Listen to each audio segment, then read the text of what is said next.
Do you have any concerns about your skin today? Your learning objectives for mastering the examination of the skin are to assess the color, moisture, temperature, texture, and mobility of the skin, to identify vascular and purpuric lesions, suspicious tumors and nevi, and to identify abnormalities of the hair and nails. Common or concerning symptoms relating to the skin include hair loss, rash, moles, and changes in the nails. By eliciting the patient's concerns before the examination, you prepare for an examination that is efficient and productive. Okay, so you have some concerns about some skin moles or lesions that you've seen on your skin recently? I've just noticed that I seem to have a couple more. Clinicians play an essential role in educating patients about early detection of suspicious growths, protective measures for skin care, and the hazards of excessive sun exposure. Be prepared to advise your patient about the awareness and detection of the major types of skin cancers. Instruct the patient in the ABCDE method for assessing moles, and if possible, show the patient photos of melanomas and basal and squamous cell carcinomas for reference. The skin is the heaviest single organ of the body.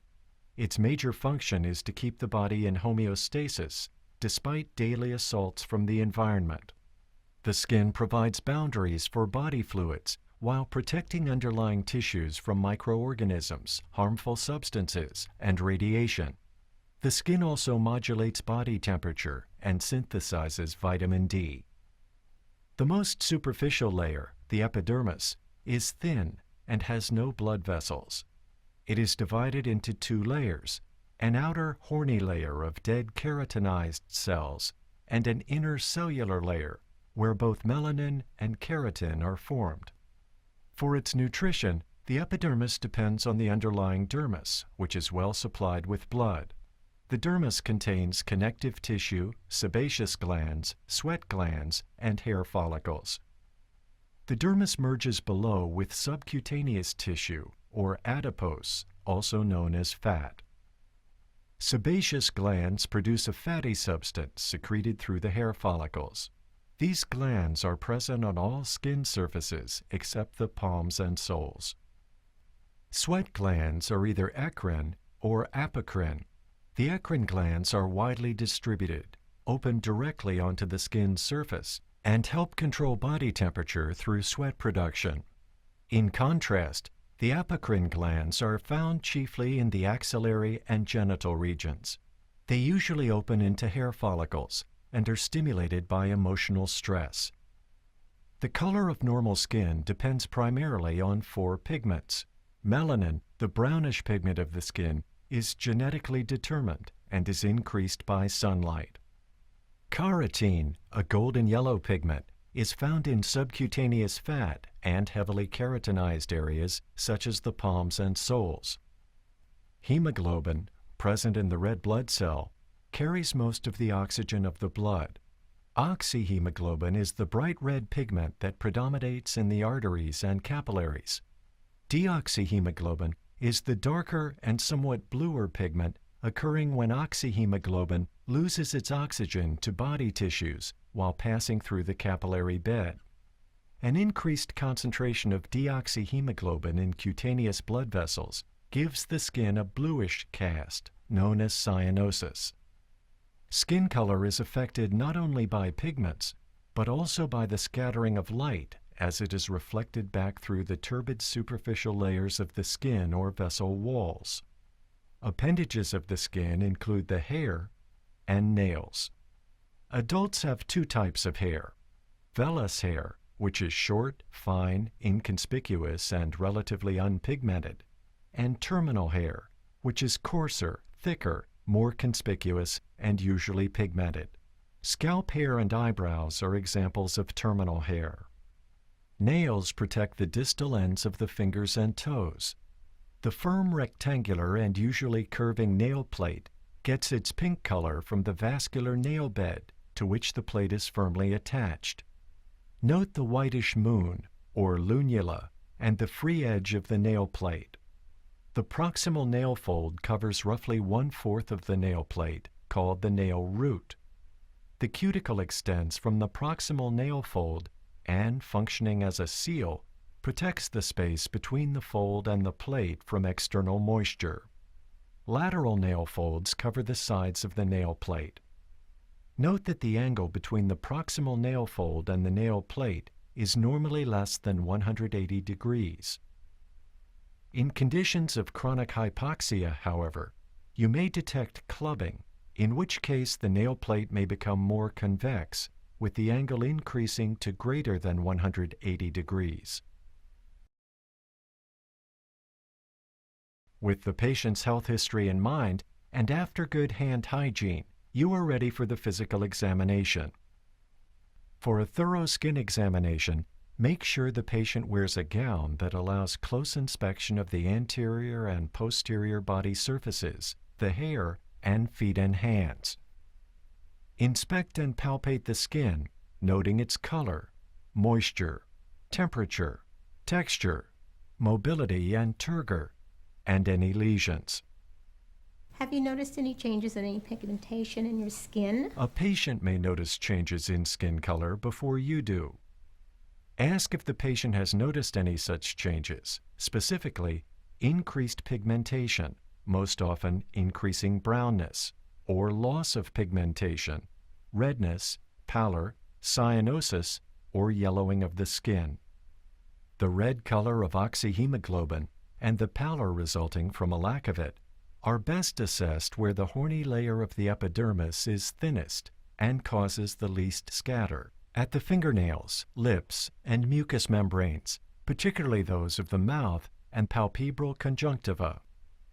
In dark-skinned persons, inspecting the palms and soles may also be useful.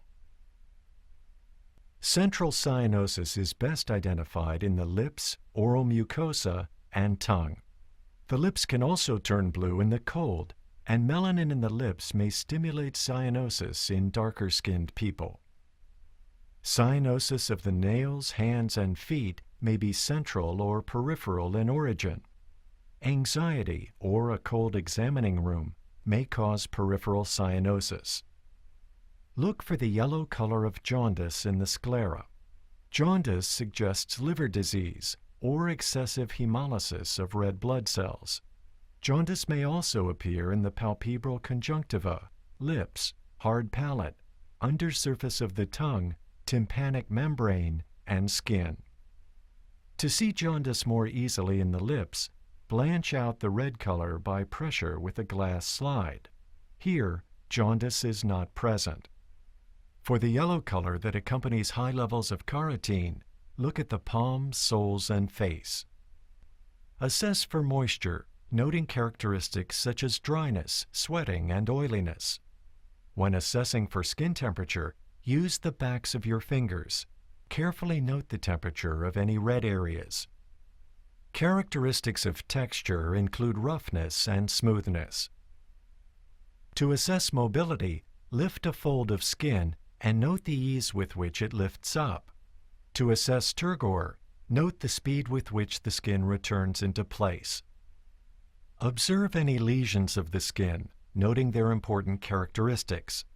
Note the anatomic location and distribution of any lesions over the body. Do they involve exposed surfaces, the intertriginous or skin fold areas, extensor or flexor areas, or acral areas such as the hands and feet? Do they involve any areas exposed to specific allergens or irritants, such as wristbands or rings? Describe the type of lesion. Is it a macule or flat on the skin surface, like a cafe au lait spot? Is it raised, or a papule seen in psoriasis?